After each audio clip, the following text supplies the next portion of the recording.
शिव पुराण।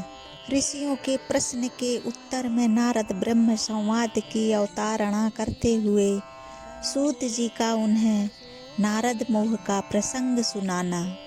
काम विजय के गर्भ से युक्त हुए नारद का शिव ब्रह्मा तथा विष्णु के पास जाकर अपने तप का प्रभाव बताना, जो विश्व की उत्पत्ति, स्थिति और लय आदि के एकमात्र कारण हैं।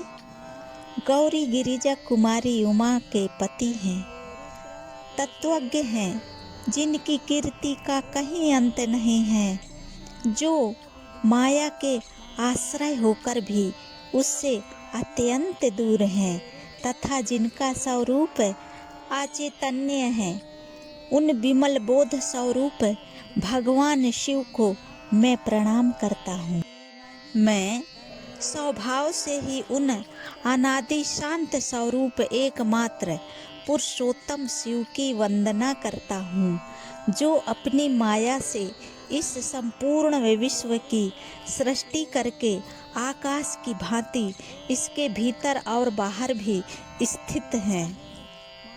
जैसे लोहा चुंबक से आकृष्ट होकर उसके पास ही लटका रहता है, उसी प्रकार ये सारे जगत सदा सब ओर जिसके आसपास ही भ्रमण करते हैं। जिन्होंने अपने से ही इस प्रपंच को रचने की विधि बताई थी, जो सबके भीतर अंतर्यामी रूप से विराजमान है तथा जिनका अपना स्वरूप अत्यंत गूढ़ है, उन भगवान शिव की मैं आदर वंदना करता हूँ। व्यास जी कहते हैं, जगत के पिता भगवान शिव, जगन माता कल्याणमयी पार्वती तथा उनके पुत्र गणेश जी को नमस्कार करके हम इस पुराण का वर्णन करते हैं। एक समय की बात है, नौमी शारण्य में निवास करने वाले शौनक आदि सभी मुनियों ने उत्तम भक्ति भाव के साथ सूत जी से पूछा। ऋषि बोले, महाभाग सूत जी, विद्येश्वर संहिता की जो साध्य साधन खंड नाम वाली शुभ एवं उत्तम कथा है, उसे हम लोगों ने सुन लिया। उसका आदि भाग बहुत ही रमणीय है तथा वह शिव भक्तों पर भगवान शिव का वात्सल्य स्नेह प्रकट करने वाली है। विद्वान, अब आप भगवान शिव के परम उत्तम स्वरूप का वर्णन कीजिए, साथ ही शिव और पार्वती के दिव्य चरित्रों का पूर्ण रूप से श्रवण कराइए।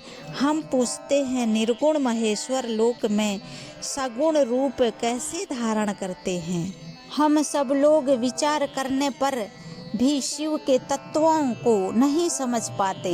सृष्टि के पहले भगवान शिव किस प्रकार अपने स्वरूप से स्थित होते हैं, फिर सृष्टि के मध्यकाल में वे भगवान किस तरह क्रीड़ा करते हैं, सम्यक व्यवहार बर्ताव करते हैं, और सृष्टि कल्प का अंत होने पर वे महेश्वर देव किस रूप में स्थित रहते हैं।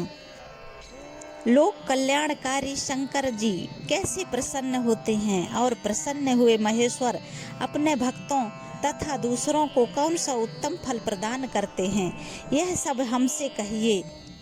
हमने सुना है कि भगवान शिव शीघ्र प्रसन्न हो जाते हैं। वे महान दयालु हैं, इसलिए अपने भक्तों का कष्ट नहीं देख सकते। श्री ब्रह्मा, श्री विष्णु और श्री महेश, ये तीन देवता शिव के ही अंग से उत्पन्न हुए हैं। उनके प्रकाष्ठ की कथा तथा उनके विशेष चरित्रों का वर्णन कीजिए। प्रभु, आप उमा के अभिभाव और विवाह की भी कथा कहिए, विशेषतः उनके गृहस्थ धर्म का और अन्य लीलाओं का भी वर्णन कीजिए। निष्पाप सूत जी, हमारे प्रश्न के उत्तर में आपको ये सब तथा दूसरी बातें भी अवश्य कहनी चाहिए। सूत जी ने कहा, मुनीश्वरों, आप लोगों ने बड़ी उत्तम बात पूछी है।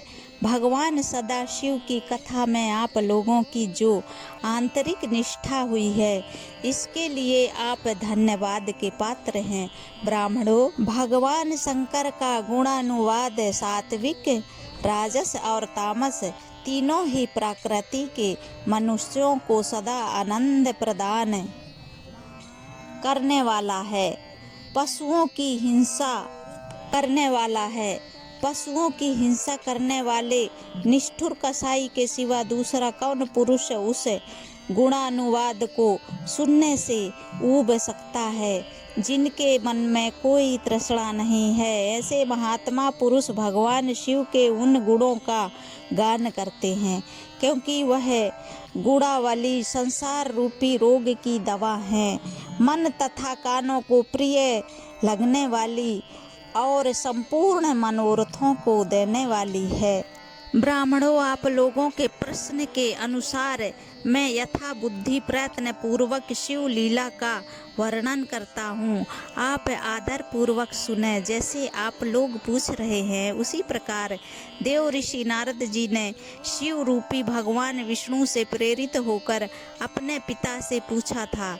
अपने पुत्र नारद का प्रश्न सुनकर शिव भक्त ब्रह्मा जी का चित्त प्रसन्न हो गया और वे उन मुनि शिरोमणि को हर्ष प्रदान करते हुए प्रेम पूर्वक भगवान शिव के यश का गान करने लगे।